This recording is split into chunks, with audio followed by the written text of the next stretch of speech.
하나님은 약속한 걸 이루십니다. 기독교 신앙에 있어서 견고한 힘은 뭐다? 믿음이다. 우리의 믿음의 근거는 언약이에요. 왜? 하나님은 어떤 분입니까? 언약에 신실하십니다.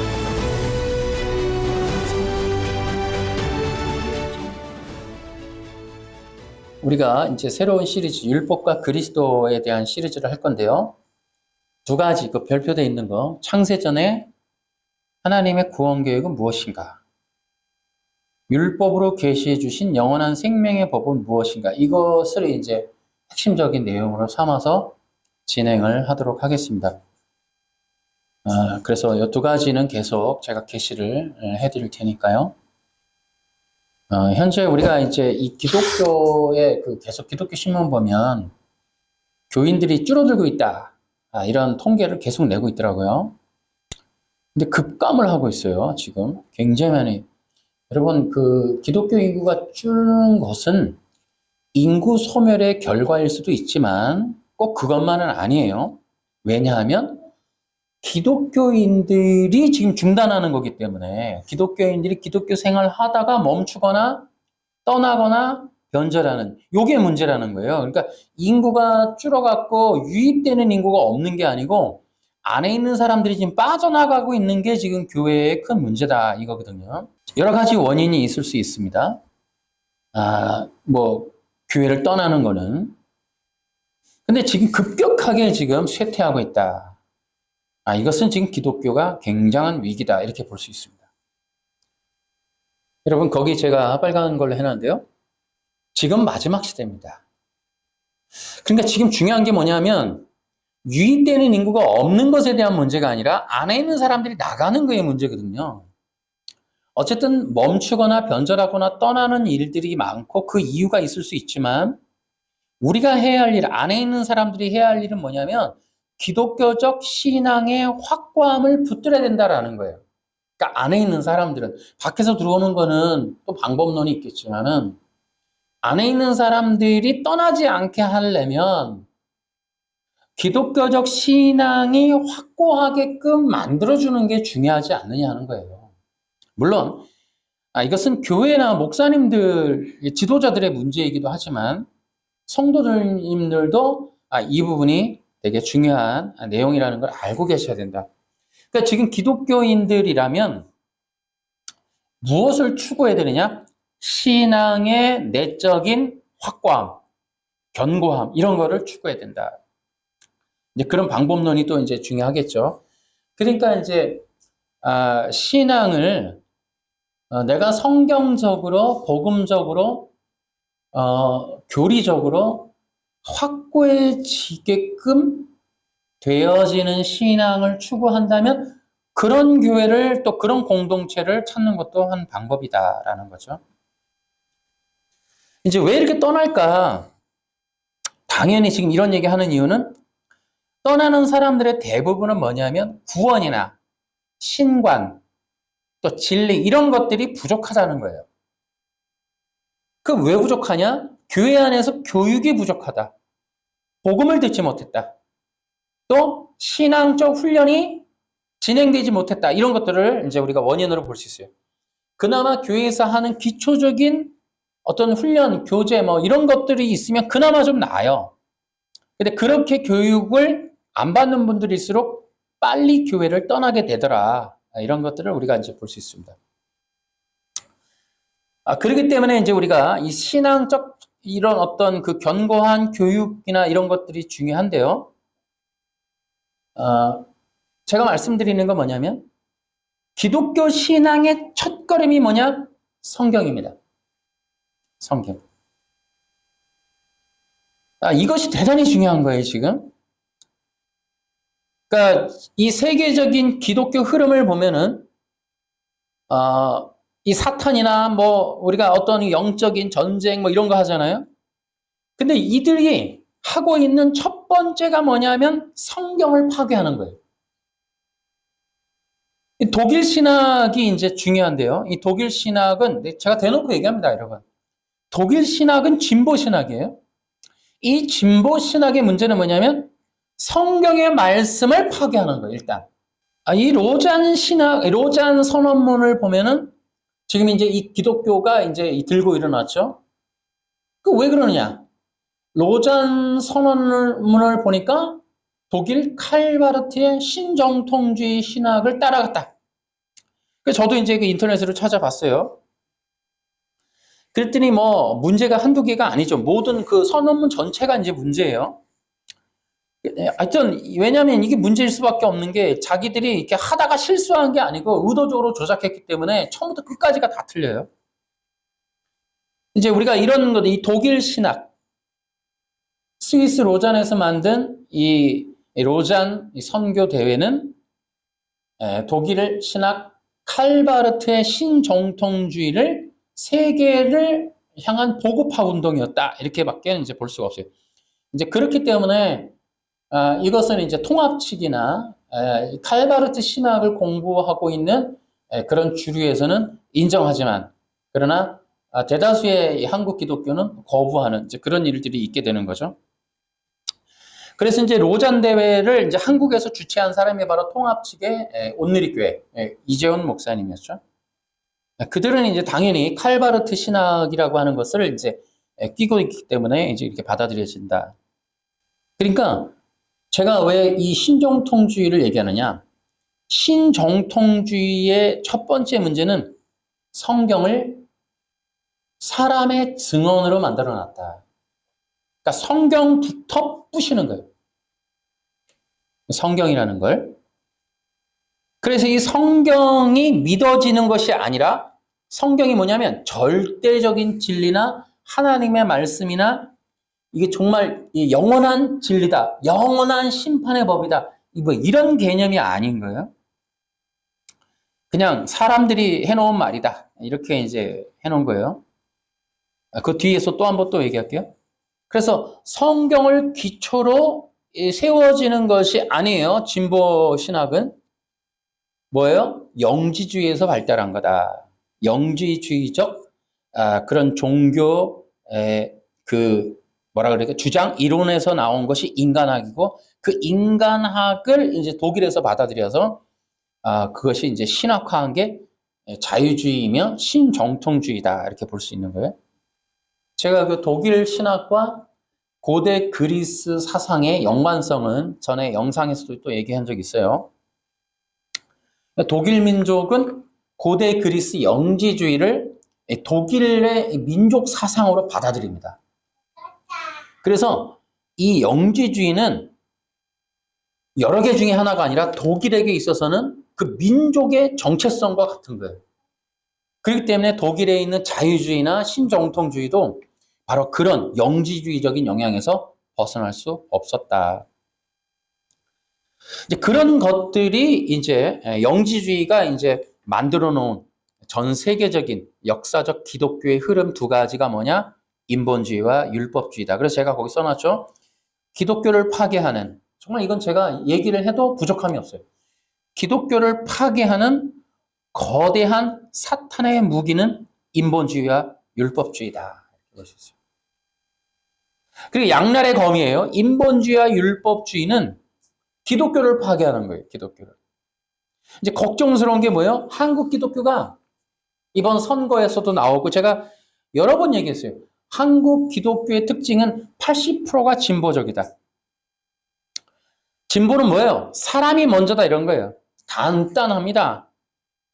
인간이 신을 창조했다. 이게 바로 이제 진보예요, 진보. 요 내용이 이제 그 니체의 책에도 많이 나옵니다. 독일 그 칼바르트 책에도 나오고 헤겔 책에도 나와요. 헤겔의 그 변증학에도 보면 그게 뭐예요? 인간이 신을 창조했다는 거예요.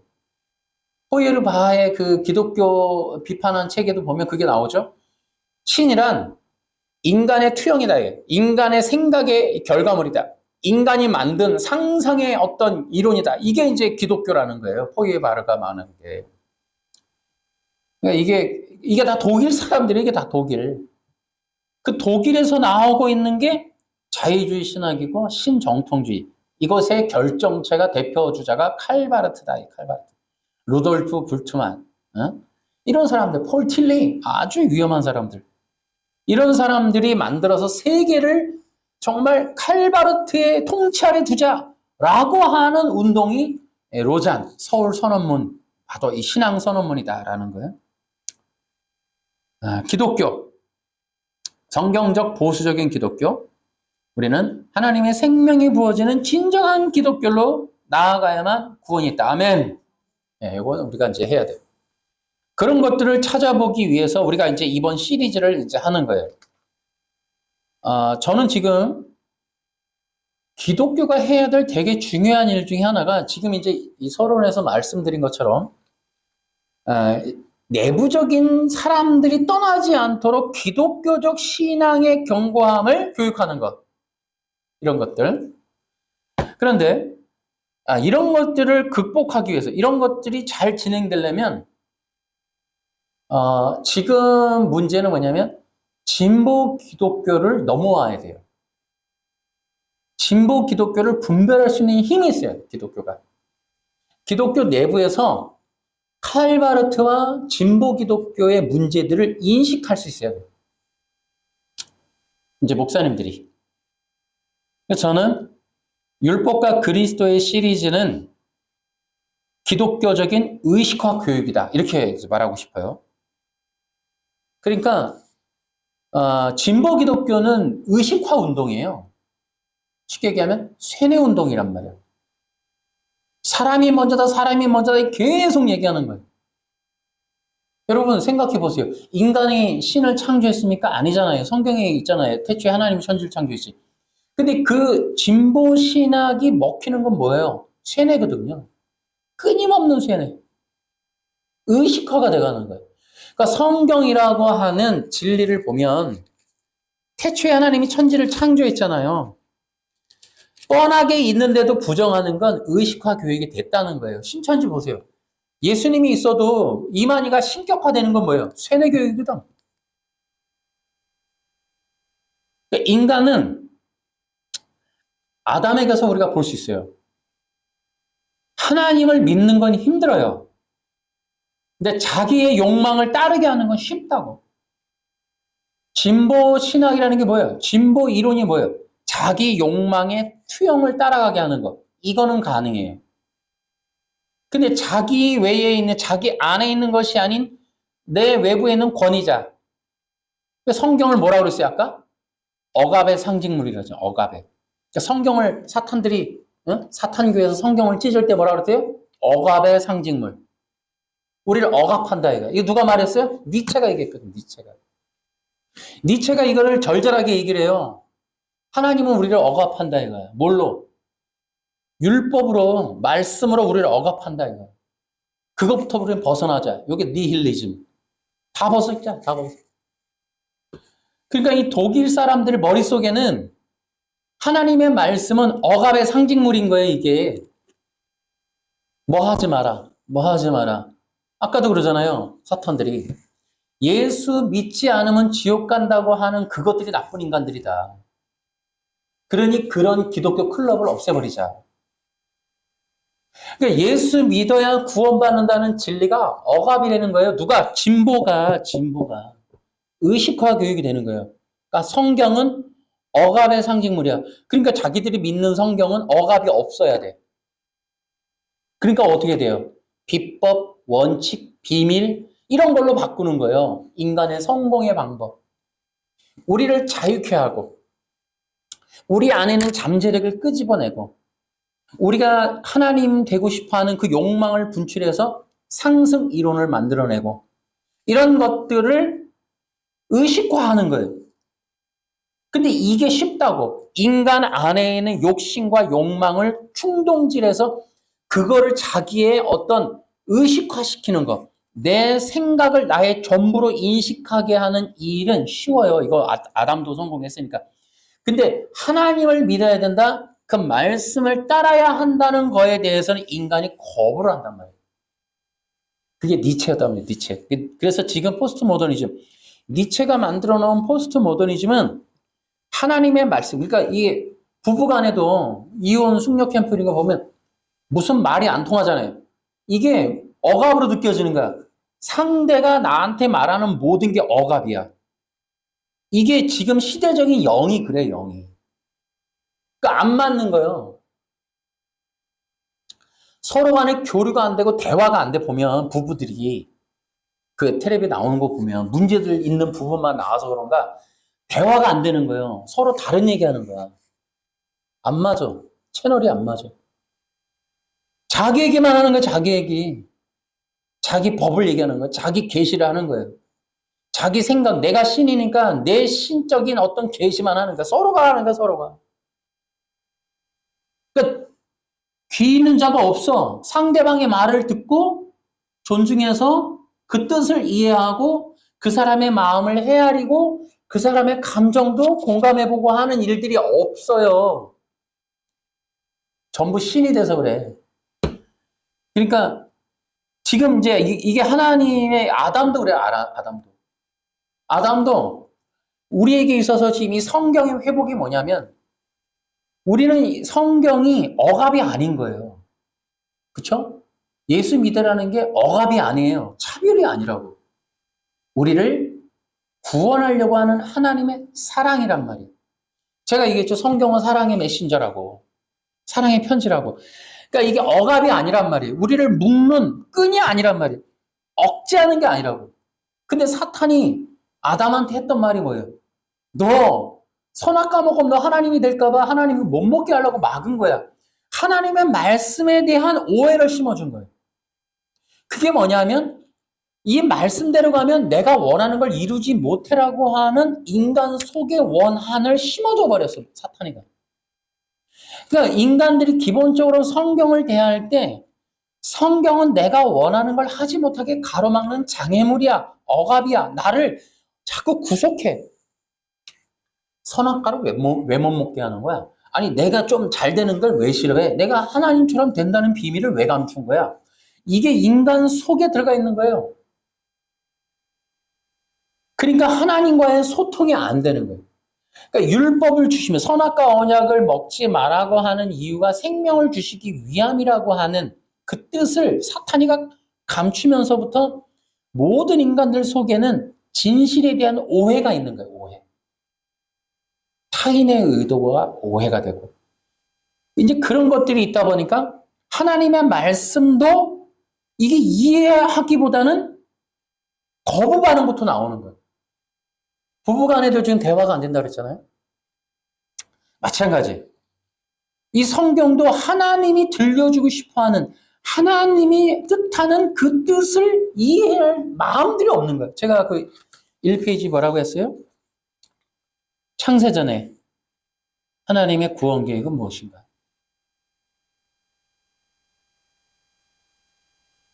네, 밑줄 치셨죠? 체크를 하셔야 돼요. 그러니까 성경이나 이 지금 전체적으로 율법과 그리스도 시리즈에서 말하려고 하는 게 그런 거예요. 두 개의 사상의 충돌에 대한 얘기를 하는 거예요.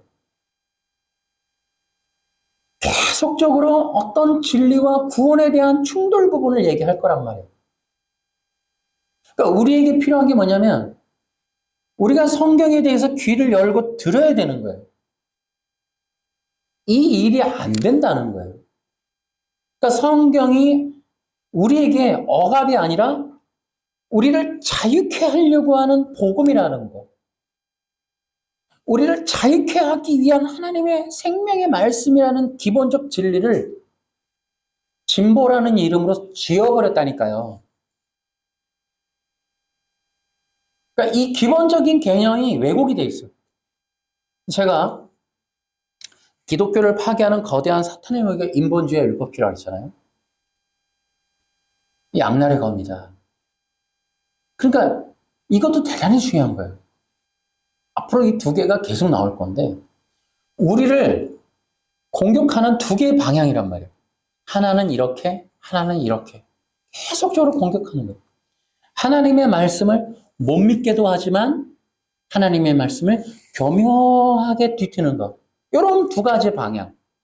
성경을 핍박하지만 공산당처럼 성경을 못 읽게 하지만 율법주의자들처럼 성경을 교묘하게 바꿔서 개혁주의인 것 같은데 정통신학인 것 같은데 내가 교회 가서 제대로 배웠는데 우리 목사님 유학 갔다 왔는데 성경 배우는데 칼바르트야. 이 기가 막힌 거죠.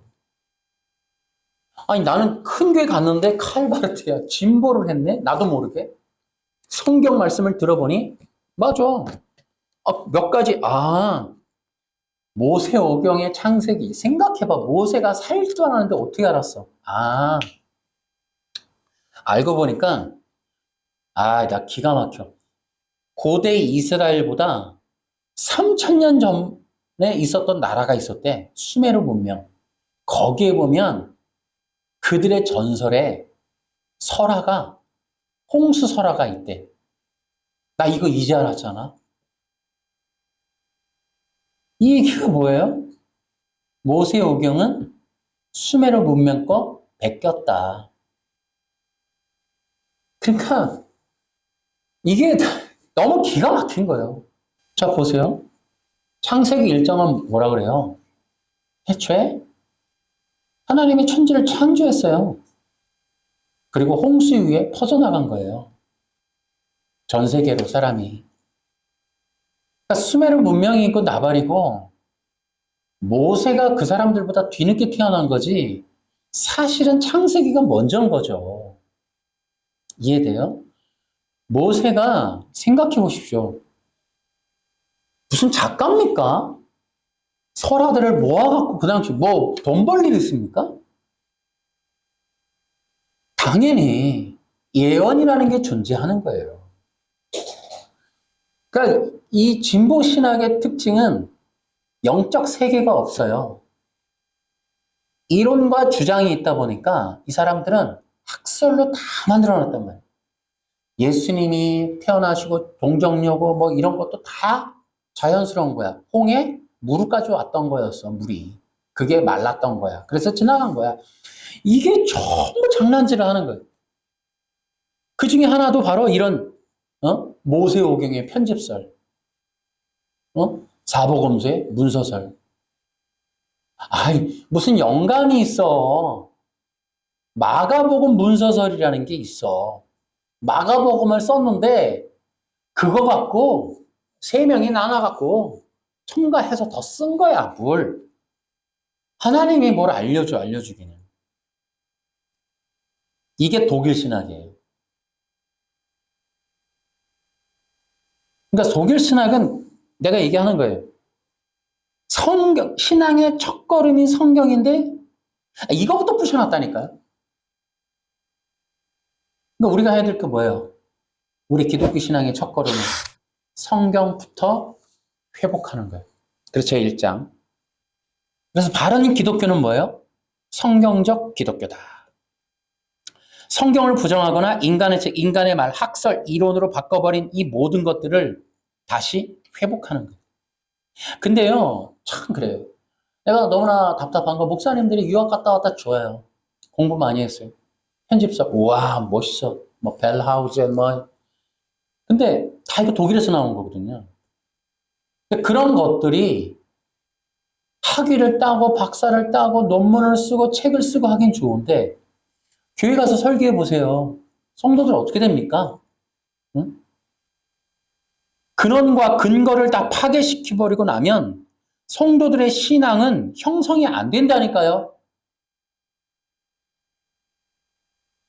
나는 지금의 이 기독교 신학적 구조, 이 목사님이 되고 학위를 따고 청빙받고 하는 이 구조가 나는 참 문제가 있다. 저는 이렇게 보고 있습니다. 언제나 진리는 진보적인 그런 흐름으로 많이 가요. 80%가.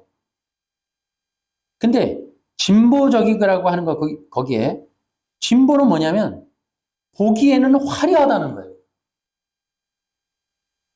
진보는 어떻다고요? 겉으로 보기에는 화려해요. 사탄은 광명의 천사로 위장해요. 율법주의는 뭐냐? 겉은 화려하지만 속이 죽어 있는 걸 말해요. 그렇기 때문에 어떻다? 사람들은 미혹을 당한다. 이 진보신학, 인간학, 편집설, 문서설 등 이론들은 화려해요. 근데 속은 비어 있어요. 성도들에게 아무런 유익이 없어요. 자기들이 아는 그냥 책 읽고 배운 거를 그냥 얘기하는 것 뿐이지. 성도를 죽으라고 얘기하는 거예요. 죽으라고. 저는 이 진보신학을 하는 교회는 가능하면 가지 마라. 그러니까 이렇기 때문에 대한민국 교회가 죽어가는 거예요, 지금. 여러분, 이번 선거에도 나왔잖아요. 80%가 진보라니까요, 기독교인들. 진보는 사람이 먼저다예요. 그냥 간단해요. 근데 여러분 보세요. 사람이 먼저다. 멋있잖아요. 호기심을 갖는단 말이에요. 와닿죠? 아, 인권. 아니, 그렇게 말하는 사람들이 인권이 있나요? 여러분, 지금? 근데 이게 화려하단 말이야. 사람들이 듣기 좋단 말이야. 여러분, 사기꾼의 특징이 뭐예요? 사람들이 속을 만한 조건을 다 갖고 있어요. 일단은 광명의 천사들이에요, 일단. 응? 그 다음에 화려해요. 또 명함도 화려해요. 경력, 이력 다 속여요. 말은 또 얼마나 잘해요.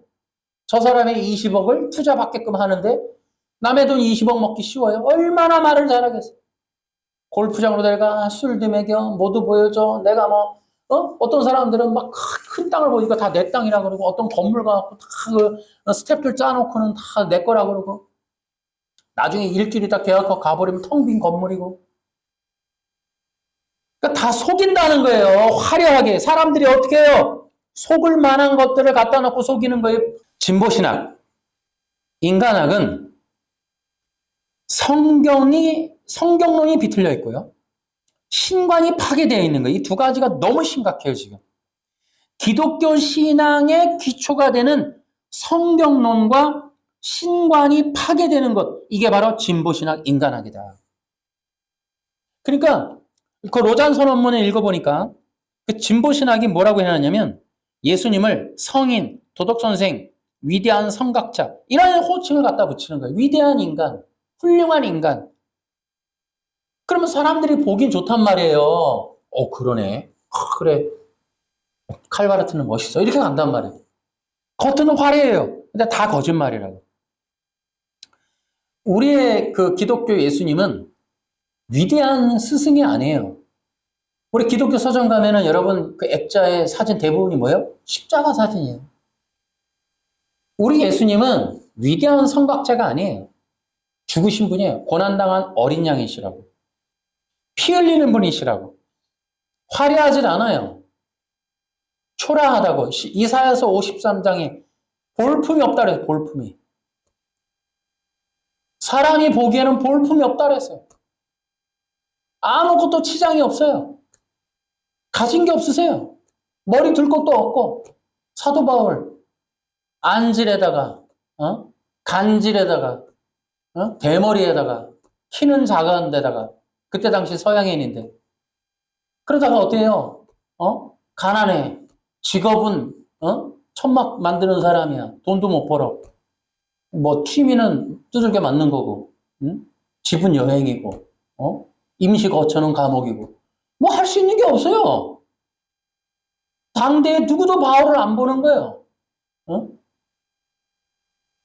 기독교라고 하는 건 포장이 없어요. 생명 그 자체이기 때문에. 이 얘기를 왜 합니까? 인간의 가장 취약한 게 뭐예요? 미혹과 속임 당하는 거예요.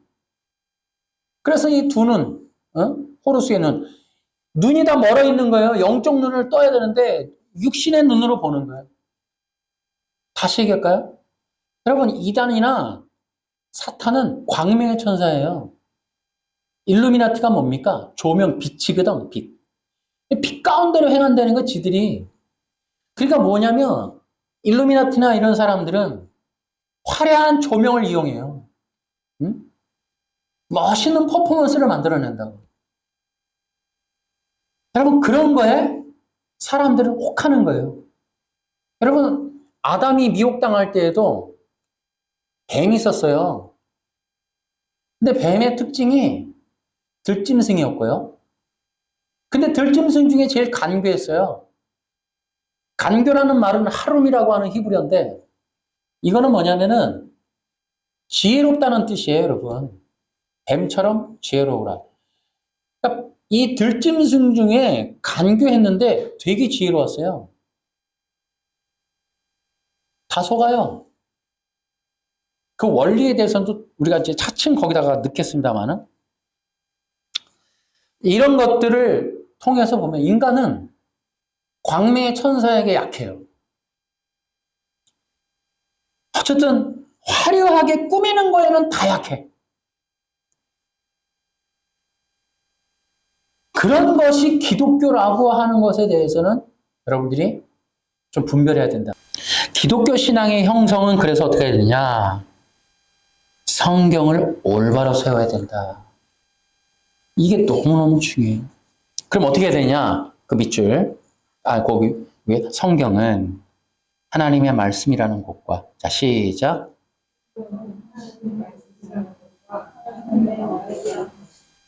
이 두 가지를 잊지 말자. 그러니까 하나님의 말씀을 부정하면 안 돼요. 이걸 부정한단 말이에요, 지금 진보신학은. 로잔 선언에서도 이걸 부정했단 말이에요, 지금. 성경이 하나님의 말씀이라는 것과 하나님의 언약이라는 것. 그 밑줄. 그러면 성경은 기본적인 원리가 뭐냐라는 게 있어요. 성경을 딱 들면 어때요? 구약과 신약으로 구성되어 있어요. 언약이란 말이에요. 언약. 따라해볼까요? 성경적인 기본적 원리는 언약이다. 이것은 대단히 중요한 거예요. 이걸 부정할 수는 없어요. 구약과 신약. 저는 안타까운 게 한국 국민들의 정서는 원래 보수적이에요, 되게. 근데 신학이라고 하는 정말 그런 사람들이 몰려와갖고 다 바꿔놓은 거지. 본래적인 정서는 되게 보수적이에요, 한국이. 하나님의 말씀 이게 기본적이고 이러는데 진보가 많이 바꿔놓은 거예요, 이거를. 그러니까 한국교회가 쇠퇴하는 이유 중에 하나는 거짓된 신학 때문이다. 거짓된 종교인들 때문이다. 저는 그렇게 보고 있어요. 자, 계속해서 하나님이 창조하시고 에덴을 만드시고 인간을 왕 같은 제사장으로 세워주시는 모든 것들은 하나님의 언약에서부터 시작된 것이다 라는 거예요. 쉽게 얘기하면 창조, 그 다음에 에덴 동산, 그 다음에 아담과 하와, 이 모든 게 뭐예요? 하나님의 언약에서부터 출발했다. 그 최초의 언약이 창세전에 있었던 구속 언약이었다. 이 창조를 가능하게 한 창세기 1장 1절을 시작하게 한 것은 창세기 1장 1절 이전에 있었던 세계의 삼위 하나님의 언약에 의하여 시작된 것이다 라는 거예요. 그 언약이 있기 때문에 창조가 시작이 된 거예요. 이해되십니까? 네. 그러니까 하나님과 하나님의 나라의 특징은 언약이다라는 것을 기억하셔야 돼요. 그래서 이 히브리 사상에서 매우 중대한 건 언약 사상이다. 그것이 바로 히브리서 8장에 나온다. 새 언약과 옛 언약. 그래서 3페이지 맨 위에 언약이 아니고서는 시작. 바로 그거를 기억하셔야 돼요. 예수님이 오시는 것도 종말도 구원도 십자가도 하나님의 언약이 아닌 것이 일어나는 일은 없는 거예요. 우리가 그게 첫 번째. 성경에 있는 모든 것 언약에 의해서 이루어지는 것이다. 거기 밑줄.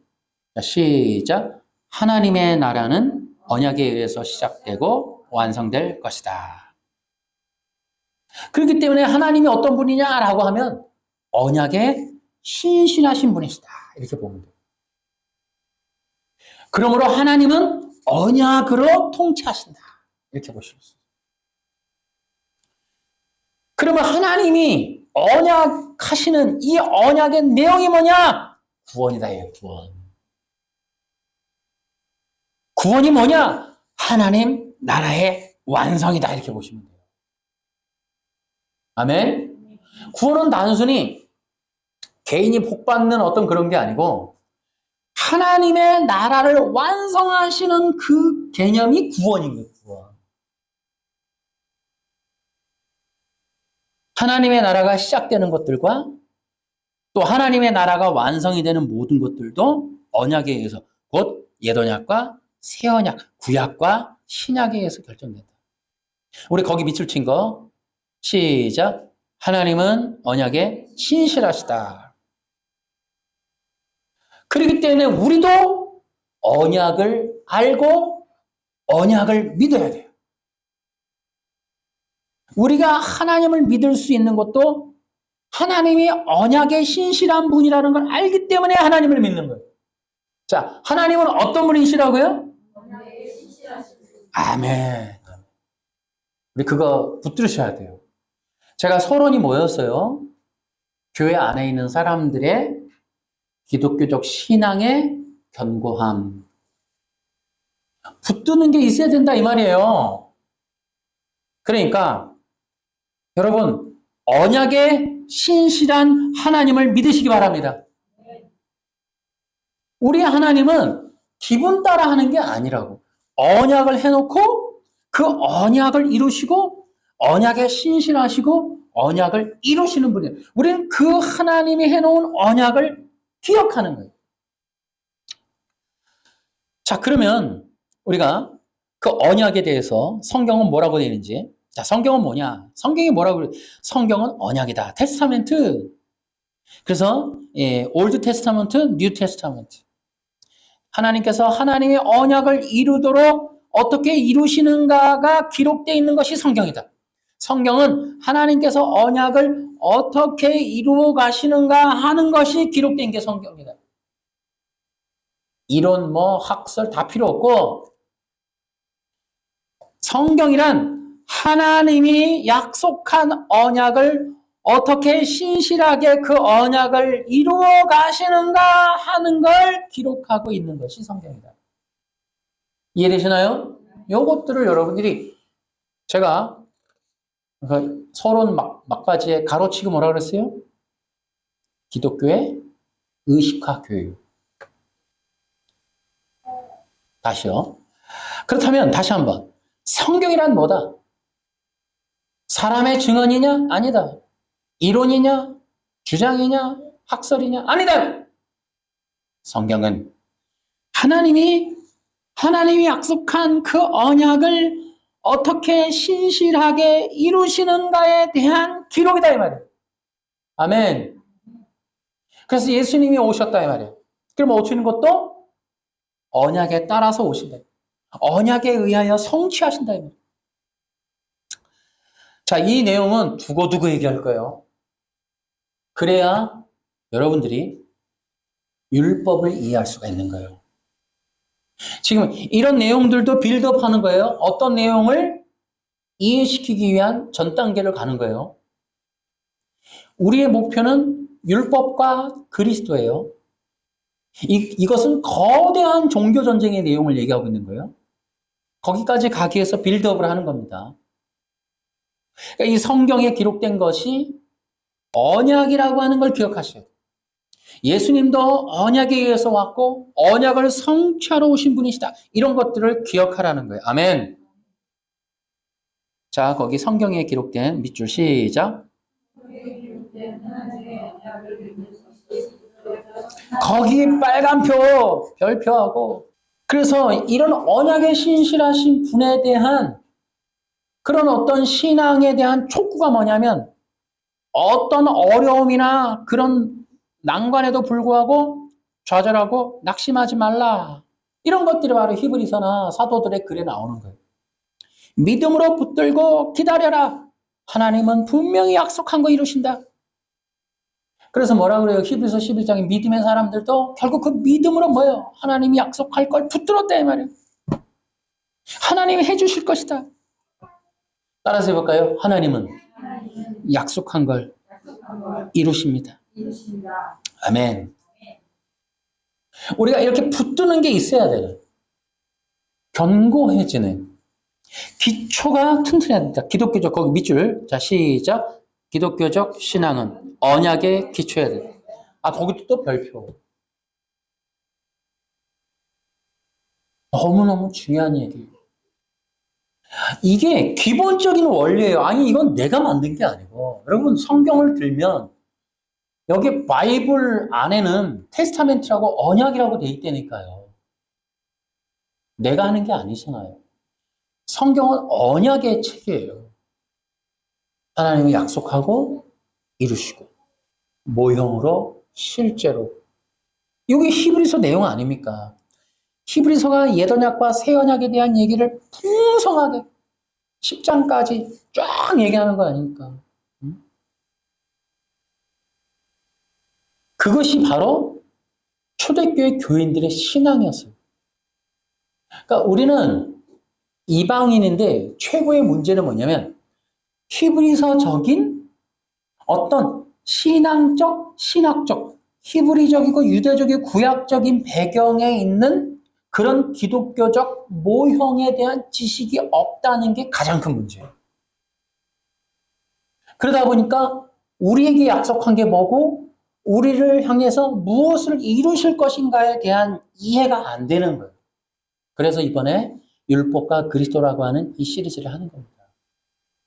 그래서 제가 거기다가도 창세전에 하나님의 구원 계획은 무엇인가? 두 번째, 율법으로 계시해 주신 영원한 생명의 법은 무엇인가? 이게 우리가 너무 율법에 대한 이해가 없다 보니까 이거 없는 이유도 왜곡이 되어서 그러니까 원래 율법이라고 하는 그 안에 담겨져 있는 너무너무 풍성한 내용들이 전부 덮여 있는 거예요. 그래서 구약에서 하나님이 약속한 것과 그것이 모형으로 우리에게 무엇을 주시려고 하는가에 대한 그 이해가 안 돼요. 안 돼요. 우리는 기본적으로 80%의 진보신학은 이 구약적인 율법을 억압으로 봤단 말이에요. 이게 어마어마한 왜곡이에요. 억압이 아니라 은혜의 계획이란 말이에요. 하나님이 무엇을 주시고 어떤 약속을 베풀어 주실까에 대한 선물 보따리를 억압의 족쇄로 본 거예요. 그렇게 보도록 신학이 왜곡을 한 겁니다. 이게 기가 막힌 거예요. 그래서 제가 이번 시리즈도 율법이 원래 율법, 구약이라고 하는 것은 억압이 아니라 우리에게 생명을 부어주시려고 하는 하나님의 풍성한 약속에 대한 것이다 라는 내용인 거예요. 아멘? 여러분, 그래서 저도 그렇지만은 하나님에 대한 이해를 해야 된다. 하나님의 뜻에 대한 이해를 해야 된다. 그 뜻이 성경으로 베풀어 주시고 약속되어진 것들을 이해해야 된다. 그런 내용들을 우리가 배워야 돼요. 따라해볼까요? 우리 하나님을 이해해 드립시다. 이해해 드려야 돼요. 하나님의 말씀을 배울수록 하나님을 이해할 수 있어야지. 그런 것들이 매우 중요하다. 그래서 이러한 기초가 세워지지 않으면 당연히 기독교적 신앙의 어떤 내용들이 없는 거예요. 쌓여지지 못하죠. 그렇게 되니까 어떻게 된다? 바른 기독교적 진리를 세우는 것이 성도들이 생명의 길을 가는 든든한 첫걸음이 될 것이다 라는 거죠. 자, 2장 신앙의 내용은 믿음이다 라는 거예요. 그래서 기독교의 가장 중요한 신앙은 믿음이다. 이 부분, 이거는 조금 일찍 나온 편이긴 한데, 자, 이것도 이제 우리가 전쟁처럼 의식화돼야 되는 내용이에요. 기독교적 신앙의 능력이라고도 할 수 있어요. 기독교 신앙의 능력이 뭐냐? 믿음. 자, 4페이지. 성경과 진리가 파괴되고, 그러면 이제 어떻게 돼요? 성경이 약속이다, 뭐 구원이다, 이거 빼고 나면 이론 학설, 원칙, 방법이 남는 거예요. 그러니까 어떻게 돼요? 인본주의라는 게 나오는 거예요, 거기에. 성경의 근원을 잘라내니까 인간을 향한 원리, 원칙들만 나온다. 잠재력, 가능성, 변화, 상승의 원리가 남았기. 그러니까 진리가 사라지면 이런 게 남는 거예요. 그렇기 때문에 인본주의가 기독교를 파괴하는 이 기독교를 파괴하는 또 다른 종교이기도 하며 경전, 성경이에요, 성경. 그러니까 제가 우리 한국 기독교의 제일 안타까운 게 뭐냐? 한 3, 40년 동안 꿈과 비전, 성공의 법칙 등이 퍼진 이 인본주의. 그 인본주의라는 것이 뭐예요? 인간학이 뭐예요? 인간이 신을 창조했다. 인간이 우선됐다. 신보다 우선이다 이 말이에요. 인간이 있기에 데카르트, 내가 생각한다, 고로 나는 존재한다. 내가 생각하는 나 자신이 있기 때문에 나는 창조된 것을 알 수 있다. 그러니까 인간이 먼저라는 거예요. 데카르트가 개발한 게 바로 인간학. 특히 이제 바로 서구 유럽이 이제 바로 이 계몽주의로 들어가는 신호탄. 계몽주의가 뭐예요? 인간학의 시작이에요, 계몽주의가. 인간을 깨운다, 이거. 이성을 깨운다, 이거. 응? 그 계몽주의 안에서 만들어진 신학이 자유주의다. 슐라이어마허. 다시 얘기하지만, 그러니까 하나님 이게 창조 때도 선악과 언약에서 율법을 빼고 나면 바로 인간학, 인본주의가 나온다. 인간의 잠재력, 상승의 원리. 인간이 피조물인데 육체인데 하나님처럼 될 수 있어. 그 가능성이 있어. 요 가능성, 요 인간의 잠재력과 가능성이 뭐다? 영지주의다, 영지주의. 그러니까 내가 전에도 얘기했지만 인간의 잠재력을 얘기하고 가능성을 얘기하고 상승의 원리들을 얘기하면 그 목사님은 성경이 아니라 영지주의 책을 보고 있는 거예요, 지금. 성경은 뭐라고 얘기하냐면 인간은 하나님의 형상과 모양이다. 이게 뭐예요? 왕 같은 제사장이다. 그러니까 성경에 있는 계속된 얘기는 인간은 피조물이며 하나님의 제사장이다. 이걸 계속 얘기하는데 바로 인간학은 뭐라고 그래요? 인간은 신이 될 수 있다. 인간은 더 높은 존재, 변화되는 존재, 상승될 수 있다. 이런 잠재력을 갖고 있다. 끊임없이 이런 얘기를 하는 건 영지주의다. 영지주의.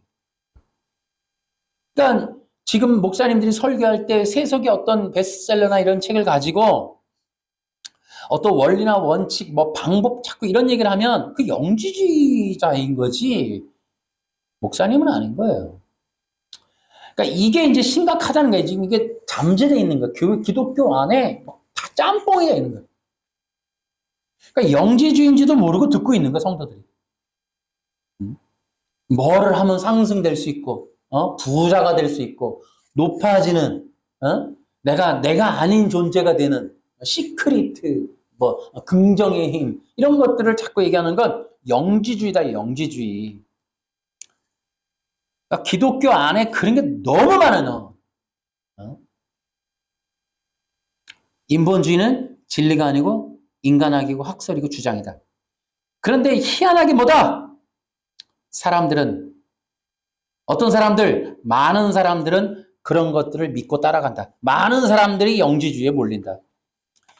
대개 기독교 안에 있는 수많은 사람들이 영지주의를 따르게 돼 있어요. 이게 80%가 따르는 거예요. 80%. 세상의 이치가 그래, 이치가. 그래서 성경과 신을 파괴하고 남으면 인간학과 인간이 남는다. 그래서 기독교적 신앙의 원리, 구원의 진리가 사라지게 되고 인간이 대체하게 되고 뭐 이런 것들. 그러니까 어떻게 돼요? 뭐 안식교는 뭐예요? 삼육대학교 이런 데는 뭐예요? 자꾸 먹는 거 음식 개발하고 이러는 거. 지상낙원 육체 영생. 어떻게 육체가 영생할 것인가? 이런 거 원리들 개발하는 거죠. 진리가 사라지면 이론과 주장만 남게 된다. 그것은 모든 사람이 신이 되었고 모든 사람이 그리스도 왕이 되었기 때문에 이제 이렇게 나오는 얘기예요. 그 밑줄 친 거 한번 시작. 진리가 왜요? 인간이 피조물이라는 진리가 사라지면 나도 신이 될 수 있어. 그러니까 뭐예요? 각자 자기 얘기하는 거예요. 자기 주장, 자기 법. 이런 게 다 뭐예요? 인간을 각각의 왕으로 만들겠다는 기독교 안에 새로운 어떤 다른 종교가 진보 기독교. 기독교의 절대 진리는 구원이다. 자, 이것은 이제 전제 조건이 있어요. 자, 이거 우리가 여기 밑줄 치셔야 돼요. 인간은 죄와 사망 가운데 처해 있다. 그 밑줄 친 거 밑에 시작.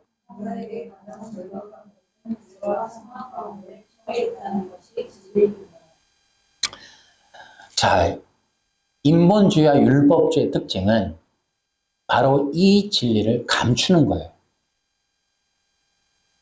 그리고 나니까 지금 죄와 사망 가운데 있다는 것을 빼니까 성공해야 된다, 행복해야 된다, 비전, 꿈을 이뤄야 된다 이런 얘기가 나오는 거예요. 그러니까 이게 뭐예요? 죄와 사망이라고 하는 걸 대체하는 게 지상낙원, 육체 영생. 그러다 보니까 뭐예요? 행복하게 사는 법, 성공하는 법 이런 게 나오는 거예요. 인본주의가 득세해서 죄와 사망이라는 진리를 감추면 이 땅에 성공의 법칙만 남는다. 그러니까 우리는 뭐 된다? 절대 진리를 회복하고 지키고 그걸 믿어야 된다. 이것이 바로 세속 절대 이 가짜들을 분별하는 길이다. 인본주의와 율법주의를 이기는 길은 절대의 진리를 따르는 것이다. 그래서 율법주의나 인본주의가 말하는 행동, 도덕, 윤리, 율법 이런 모든 건 뭐예요? 진정한 구원의 진리를 덮었기 때문에 만들어낸 대체품들이다. 이렇게 보시면 돼요. 기독교의 존재는 뭐냐? 죄와 사망 가운데 있는 자들을 구원하는 자. 시작.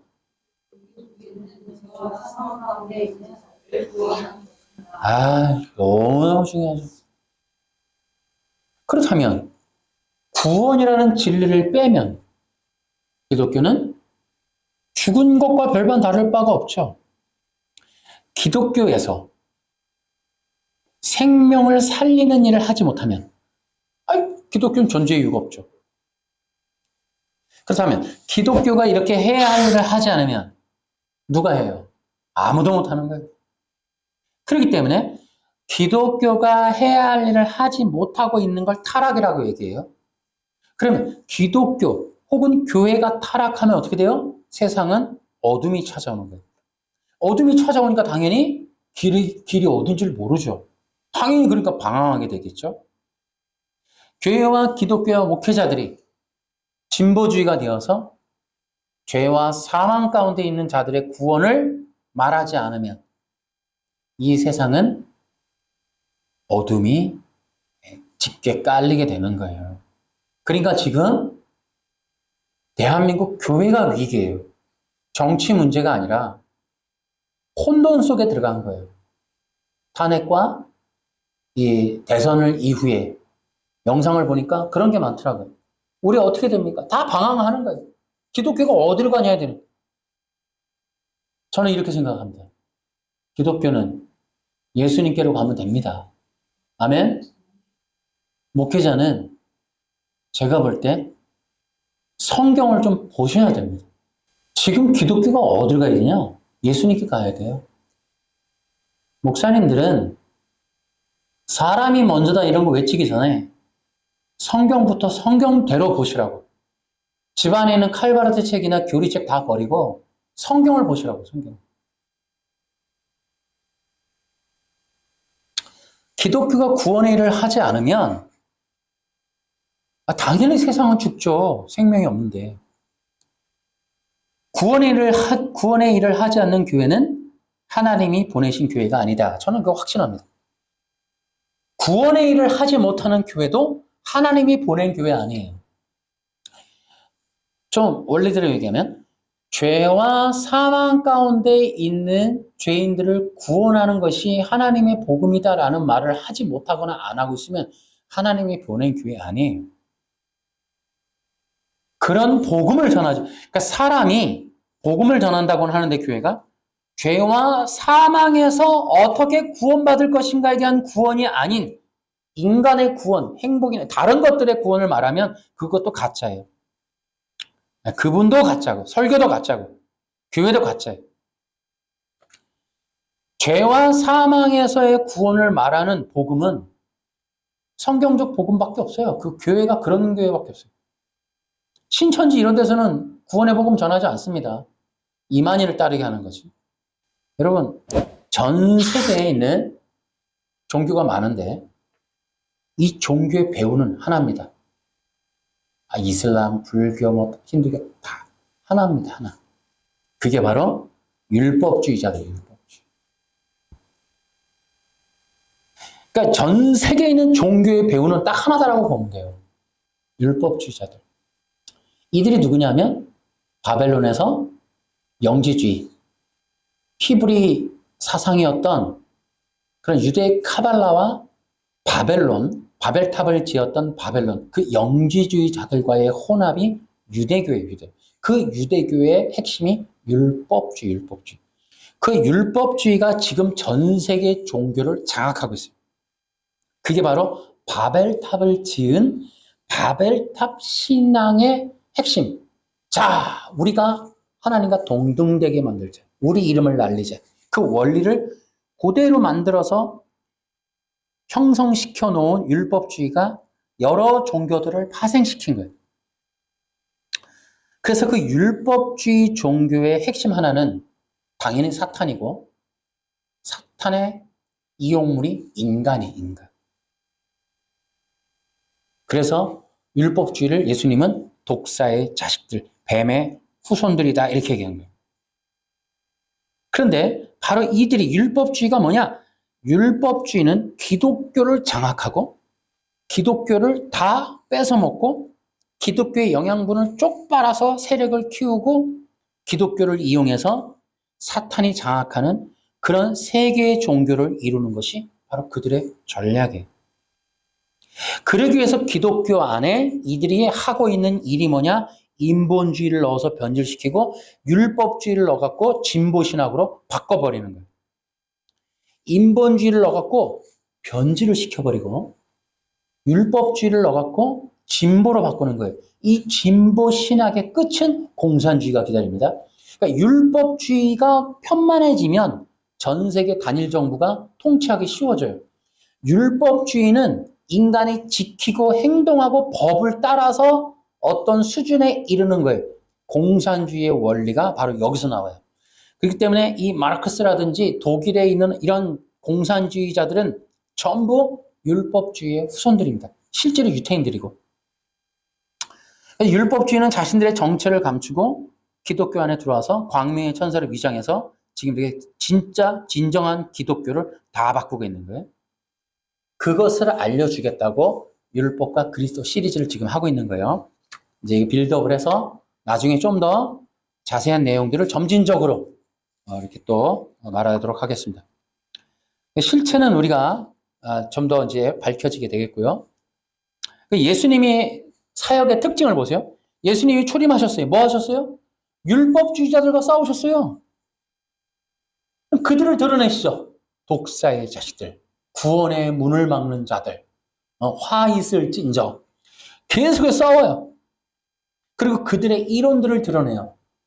이 백성이 입술로는 나를 경배하나 마음은 내게서 멀도다. 뭐 이러면서 계속 그렇게 얘기하는 거예요. 그 예수님이 하시는 게 뭐예요? 율법주의자들을 세상 속에 공포하는 거예요. 세상 속에 드러내버린 거예요. 수면 위로 끌어올린 거예요. 그것이 바로 바벨탑을 쌓았던 그런 종교이들이었다. 근데 여러분, 율법주의를 뭐라 그랬다? 독사의 자식들, 뱀의 후손이란 말이에요. 그러니까 이 사람들은 그때 당시에 있었던 종교인이 아니에요. 사탄이가 부리고 있는 종이란 말이에요. 지금 사탄이 있어요, 없어요? 지금도 있잖아요. 지금도 사탄은 율법주의를 이용해서 기독교를 공격하고 있다. 여러분, 이거 원리는 절대로 없어지는 게 아니에요. 사탄은 영생물이에요. 영원히 존재한다니까요. 그래서 계속해서 교회와 기독교를 공격해요. 어떻게? 뱀의 후손들을 가지고. 그것이 바로 창세기 3장 15절이 얘기했던 언약의 얘기인 거예요. 사도들도 마찬가지입니다. 사도들의 사역의 특징이 뭐예요? 사도들은 특징이 있어요. 원래는 율법주의였어요. 우리 빌립보서 한번 볼까요? 사도들의 실체, 사도들은 전직이 뭐였나? 우리 빌립보서에 보면 사도 바울이 자신의 신앙을 커밍아웃 하는 게 나오죠. 자, 5절. 자, 시작.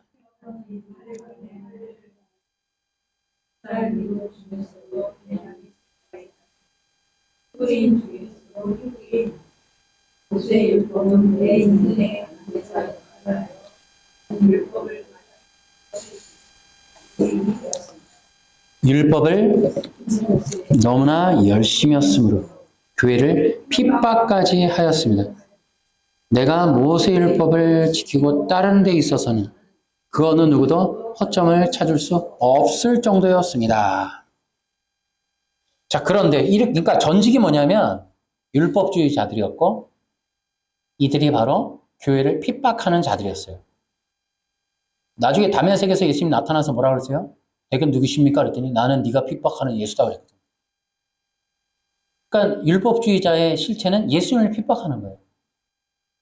근데 7절. 근데 어떻게 됐어요? 자, 시작. 그때는 그러나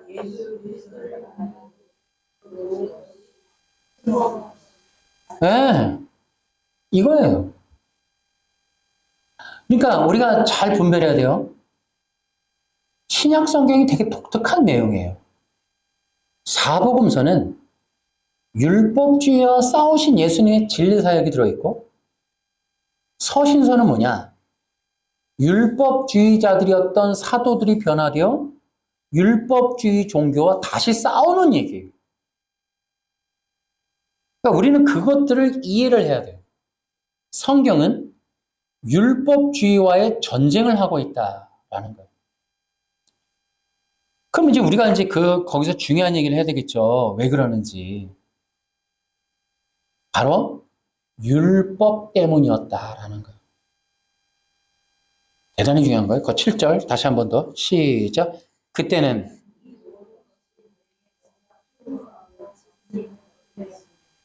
그러나 그 모든 것이 자, 이 내용이 뭐냐? 과거의 바울은 어떻게 했냐? 모세 율법을 행하는 자였다.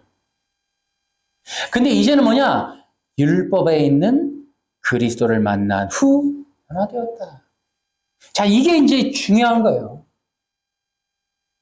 예수님이 왜 들어가셨어요? 율법을 어겼다는 이유로 죽으셨어요. 사도들이 왜 죽어요? 율법을 어긴다는 이유로 죽는 거예요. 근데 사도들은 뭐라 그래요?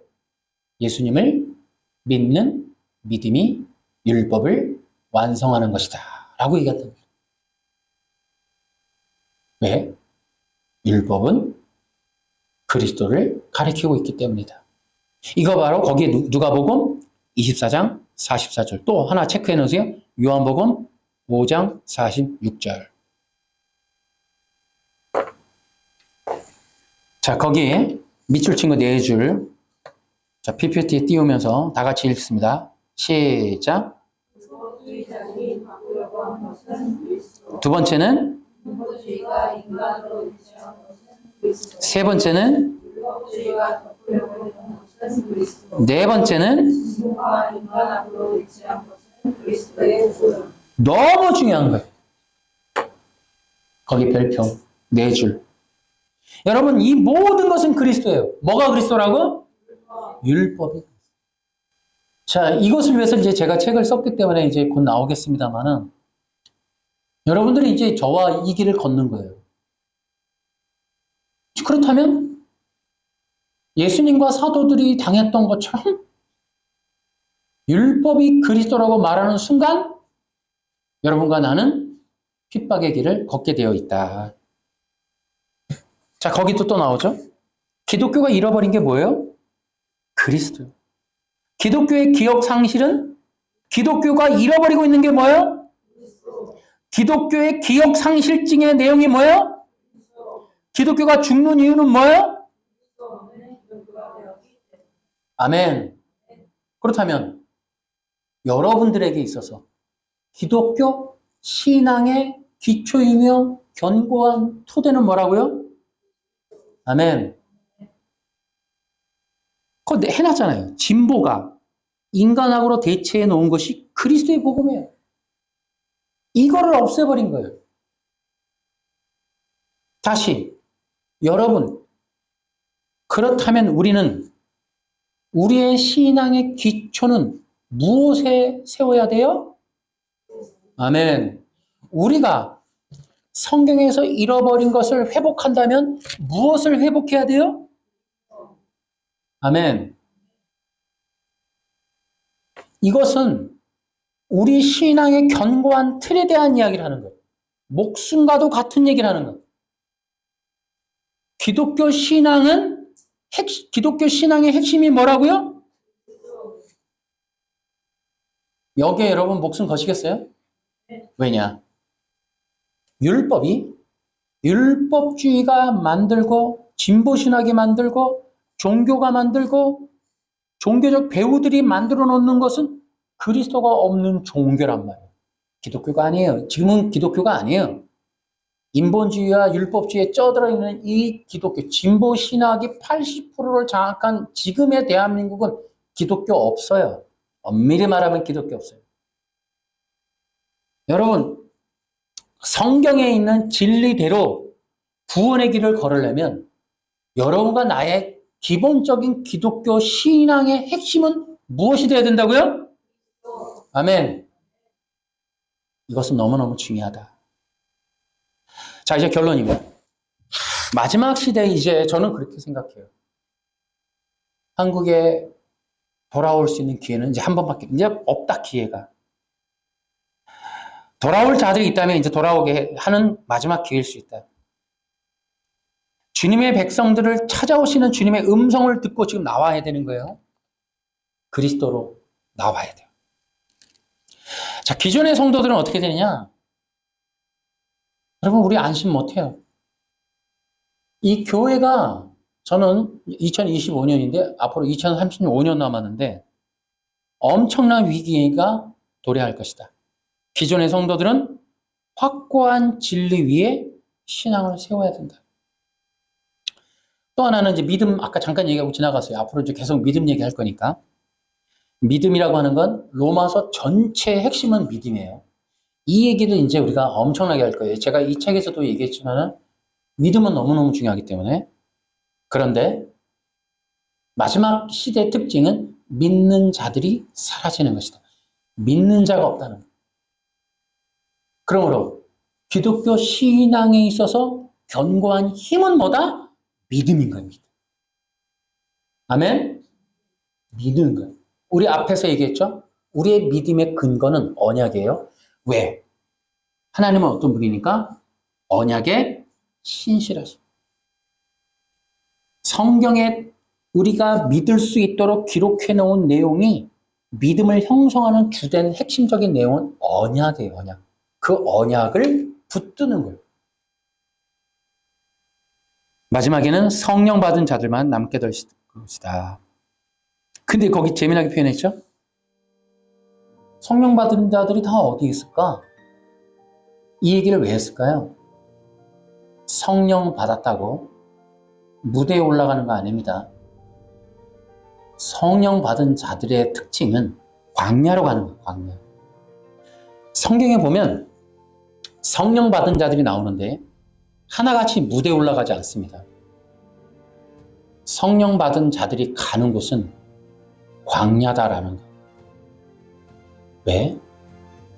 성령 받은 자들에게 하나님이 하실 수 있는 일은 정금같이 나올 수 있도록 다듬는 거예요. 그래서 광야로 간다? 왜? 연단을 위해서. 성령 받은 자들은 무대로 가는 게 아니에요.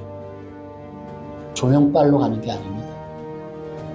진짜 성령 받은 자들은 연단 중에 있는 거예요. 아멘.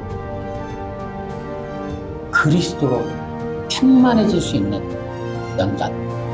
내가 죽고 그리스도가 살도록, 나는 죽고 그리스도가 주인이 되시도록, 나의 욕심은 죽고 자아는 죽고 그리스도가 나를 통하여 사시도록. 갈라디아서 2장 20절에 이제 내가 사는 것은 내가 사는 것이 아니도록 되도록 강야로 가는 거예요. 성령 받을수록 강야로 가는 거예요. 우리 그렇게 될 수 있기를 바랍니다. 그리스도로 충만해지십시오. 그게 우리가 사는 길입니다. 우리 기독교적 신앙의 핵심은 뭐다? 그리스도. 아멘. 하나님께 영광이 받습니다.